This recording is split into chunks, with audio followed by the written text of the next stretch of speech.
Good morning friends, welcome to express economics. Friends, जैसा कि मैंने आपको लास्ट वीडियो में बताया था, हम अपने चैनल पे इंटरनेशनल इकोनॉमिक्स को शुरू कर चुके हैं। तो इंटरनेशनल इकोनॉमिक्स एक बहुत ही इंपॉर्टेंट सब्जेक्ट है इंडियन इकोनॉमिक सर्विसेज के लिए, इंडियन एडमिनिस्ट्रेटिव सर्विसेज के लिए and UGC net economics and commerce के साथ अगर आप देना चाहते हो तो उस एग्जाम के लिए भी इंटरनेशनल इकोनॉमिक्स एक बहुत ही इंपॉर्टेंट सब्जेक्ट बन जाता है। इसलिए इसको तैयार करना बहुत जरूरी है अगर आप कोई भी कॉम्पिटेटिव एग्जाम दे रहे हो। उसके अलावा अगर आप बीए, बीएससी और या एमए, एमएससी का एग्जाम दे रहे हो तो उसमें भी इंटरनेशनल इकोनॉमिक्स एक बहुत ही इंपॉर्टेंट सब्जेक्ट बन जाता है। तो चलिए शुरू करते हैं। लास्ट वीडियो के अंदर हमने प्रोडक्शन पॉसिबिलिटी कर्व को शुरू किया हुआ था, तो आज फिर से प्रोडक्शन पॉसिबिलिटी कर्व को ही करते हैं। पहले मैं आपको थोड़ा सा बेसिक्स बता देती हूँ। प्रोडक्शन पॉसिबिलिटी कर्व किस अवधारणा पर बनी है।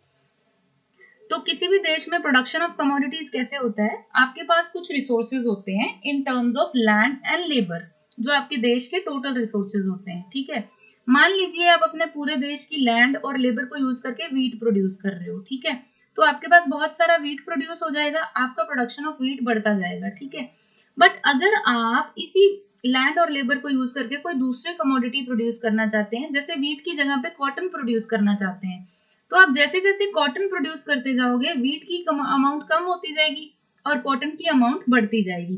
ये मैंने आपको पिछले वीडियो में भी बताया था कि जब आप एक नया प्रोडक्ट प्रोड्यूस करना चाहते हो तो पुराना जो प्रोडक्ट आप प्रोड्यूस कर रहे हो वो आपको रिड्यूस करना पड़ेगा।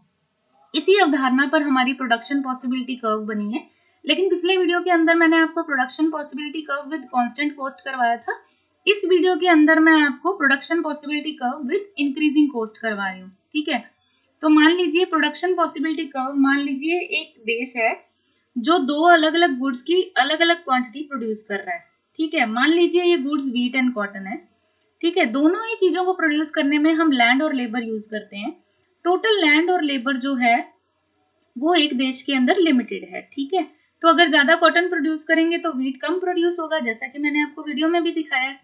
बट उसके साथ साथ ही एक और चीज जानना जरूरी है कि जितने अमाउंट ऑफ वीट को हम छोड़ते हैं, कम प्रोड्यूस करते हैं, गिव अप करते हैं कॉटन को प्रोड्यूस करने के लिए, उस अमाउंट ऑफ वीट को, उतने अमाउंट ऑफ कॉटन की अपॉर्चुनिटी कॉस्ट कहा जाता है। ठीक है, जब हमारे पास production possibility curve constant cost के साथ होती है तो अपॉर्चुनिटी कॉस्ट उसकी कांस्टेंट होती है। जैसे लास्ट वीडियो में मैंने आपको बताया कि हर 30 अमाउंट ऑफ वीट को प्रोड्यूस करने के लिए आपको 20 अमाउंट्स ऑफ कॉटन जो है गिव अप करना पड़ रहा था। ठीक है, बट इसके अंदर हम कॉटन को प्रोड्यूस करने के लिए वीट को गिव अप कर रहे हैं। ठीक है, तो अपॉर्चुनिटी कॉस्ट ऑफ कॉटन जो होती है वो जैसे जैसे हम कॉटन को बढ़ाते जाते हैं, वीट को पिछली बार से ज्यादा घटाना पड़ता है। तो जब अपॉर्चुनिटी कॉस्ट बढ़ती जाती है तो प्रोडक्शन पॉसिबिलिटी कर्व जो होती है वो नॉन लीनियर शेप में आती जाती है। ठीक है, तो ये हमारा टेबल है।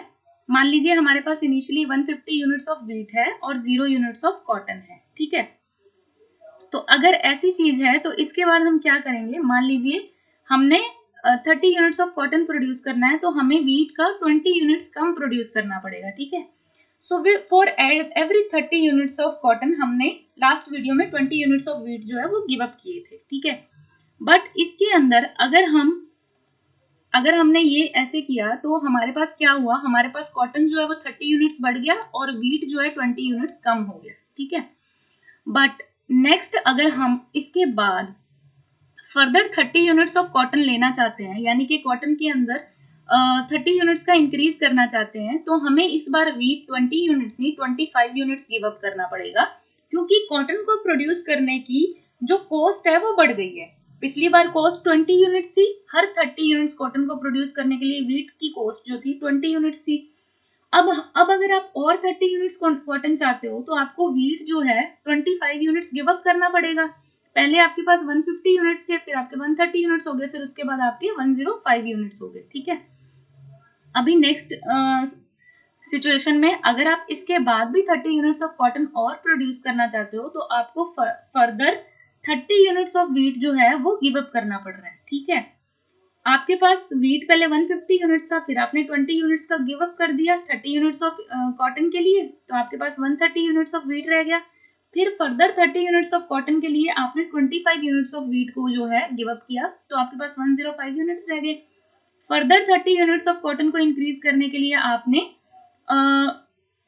30 यूनिट्स ऑफ वीट को ही गिव अप किया, तो आपके पास अब 75 यूनिट्स ऑफ वीट रह गए, बट कॉटन के बढ़कर 90 यूनिट्स हो गए। ठीक है, प्रोडक्शन पॉसिबिलिटी कर्व अगर कांस्टेंट कॉस्ट के साथ होती तो हर 30 यूनिट्स ऑफ कॉटन के लिए आपको केवल 20 यूनिट्स ऑफ वीट ही छोड़ने पड़ते, बट अब उसकी कॉस्ट इंक्रीजिंग है तो देयर इज अ चेंज, तो टेबल में भी चेंज आएगा। उसी तरह से फर्दर 30 यूनिट्स ऑफ कॉटन के लिए आपने फिर से 35 यूनिट्स जो है वो गिव अप किए, आपके पास 75 यूनिट्स थे, 40 यूनिट्स रह गए, आपने 35 यूनिट्स जो है वो गिव अप कर दिए। फिर नेक्स्ट 30 यूनिट्स ऑफ कॉटन के लिए आपने 40 यूनिट्स जो है वीट जो है वो गिव अप कर दिए। So this is how production possibility curve with increasing cost जो है वो काम करती है। चलिए इसका ग्राफ भी देख लेते हैं क्विकली। इसका एक ग्राफ बनता है जो हम अभी देखेंगे। This is the graph production possibility curve with increasing cost.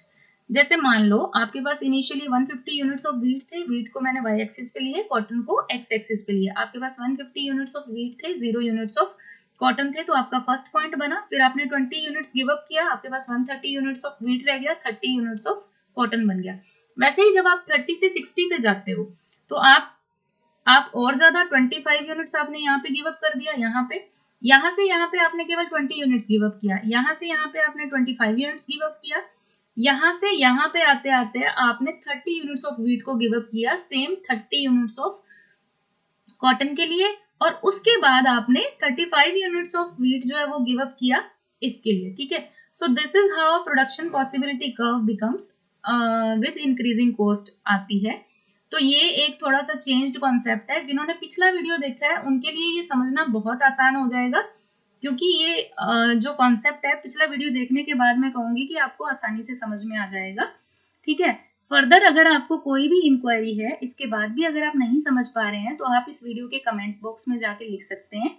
I will give you answer for all of your questions. ठीक है, और उसके साथ साथ ही अगर आप इंटरनेशनल इकोनॉमिक्स को पूरी तरह से समझना चाहते हो videos and table and graph के माध्यम से, तो आप हमारे चैनल www.rankcracker.co.in के ऊपर जाके लॉग इन कर सकते हो and you will get complete course on international economics. आपको इस वीडियो के अंदर और क्या क्या नए टॉपिक्स चाहिए मुझे कमेंट बॉक्स में लिखिए, एंड रैंक क्रैकर पे लॉग इन करना ना भूलिए। Thank you so much.